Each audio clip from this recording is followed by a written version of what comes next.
أخيرا حضرة السادة، قلما ترونني موشحا صدري بشارة أو بوسام، ولكنني اليوم مسرور وفخور بحمل هذه الشارة تضامنا مع جميع أبناء الحاجة في بلدنا، تضامنا مستمرا لا وليد اليوم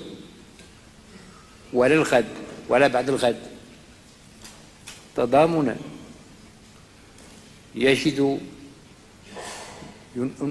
يجد منهله في أخلاقنا وتربيتنا وتراثنا. فلنسر في هذه الحملة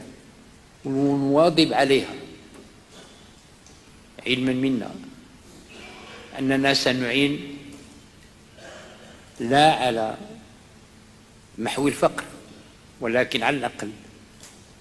على تخفيف ما ينوء به أولئك الذين هم في حالة الفقر.